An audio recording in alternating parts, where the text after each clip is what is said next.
Hi, everybody. It's great to see everyone here. And since, Rabbi Reuven is going to be up here, thank you, everyone. Maybe we should take a second and thank Rabbi Reuven.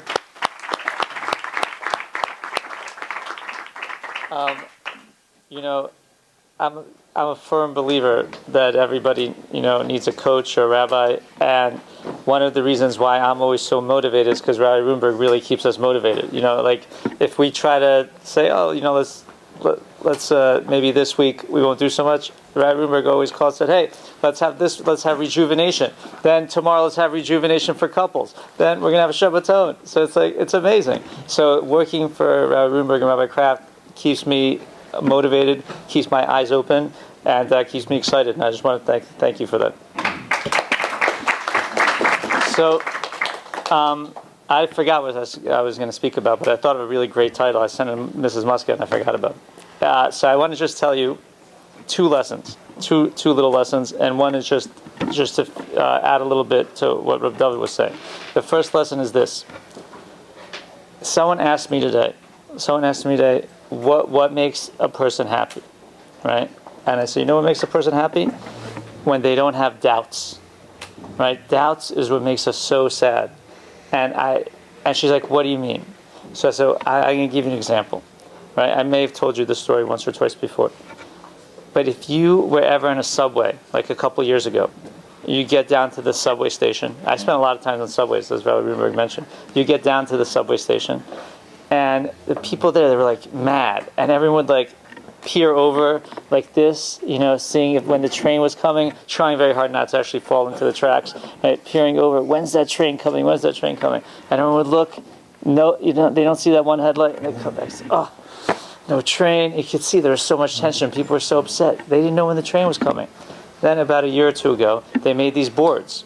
Right, the boards in a lot of subway stations tell you exactly when the train's coming. The 6th train is coming in 2 minutes. The 6th train is coming in 4 minutes. So now everyone stands there and they're happy because no one's peering, risking their life to see that one headlight, because the sign says the train is coming in 2 minutes. You have nothing to worry about. The train's going to come no matter what.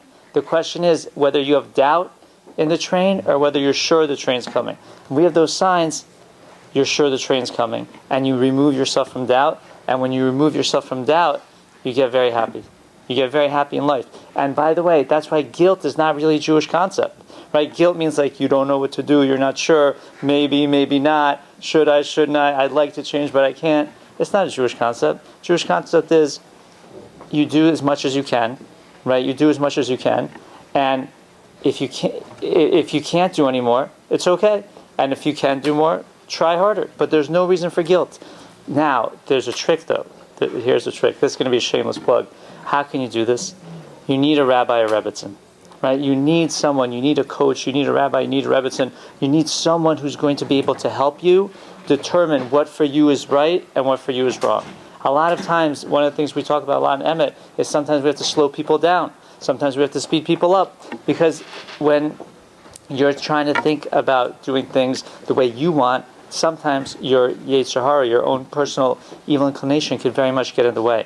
When you have a rabbi or rebbitzin helping you out, right, saying you ask a certain question, then it's so much easier. You remove yourself from doubt. And actually, it says in Pirkei Avot that if you make yourself a rabbi, you will remove yourself from doubt. And when you remove yourself from doubt, you're going to be very happy in this world.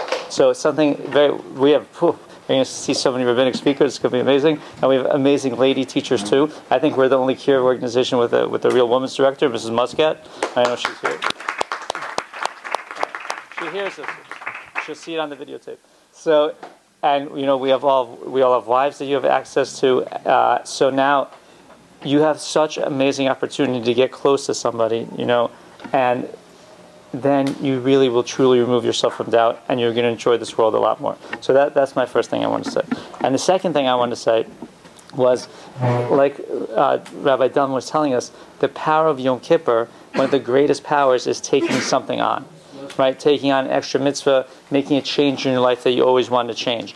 Now, there's a special time to do this, right? And that is called Ne'ilah, right? That's the final prayer. That's the fifth prayer. That's the only time of year where we have access to the fifth level of our soul, right? Our soul is 5 levels. We're dealing with 3 constantly. The fourth one, Musaf on Shabbat, and the fifth one we actually can attain on Yom Kippur, right? And so that's when the gates are super open, and that's when you have the greatest ability to take something on.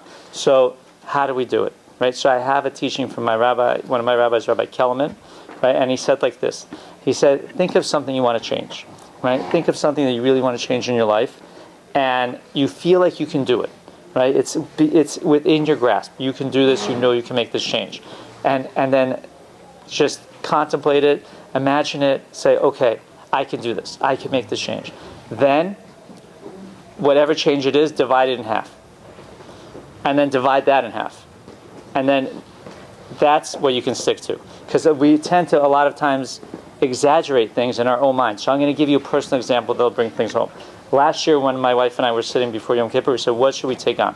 So we decided, now this is not going to be so easy, but we decided we were going to try to light Shabbat candles like a second before the 18 minutes, right? Usually, especially when we're having Emet Shabbatot, we love using the 18 minutes, right? Because Shabbat candles are at 18 minutes before sunset to give ourselves a little bit of a cushion. But really, you should light Shabbat candles on time. You don't want to be late for Shabbat. So we decided we're gonna try our best to light Shabbat candles 1 second before, at least 1 second before candle lighting time, right? Seems great, seems easy, but when we reflected, we realized in the last year we may not have done it exactly so many times.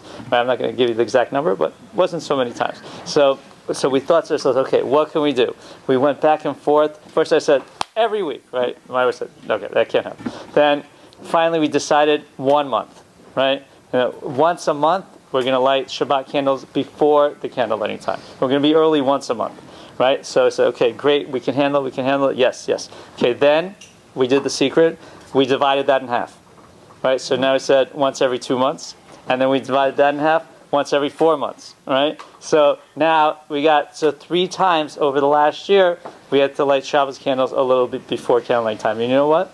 In reflecting back, we did it, right? We accomplished our goal, and now what? So for next year, we're going to try to double that. We're going to try to do it 6 times, right? And eventually, I don't know if we could always get there. Eventually, maybe we'll do it every time. Maybe you guys, the bus will be pulling up, and I'll be like, Sarah, I can't drive anyone right now. I'm Shabbos. I'm in Shabbos mode. So when you make, like Rabbi Dunn was saying, when you make reasonable goals, right, you're able to achieve them.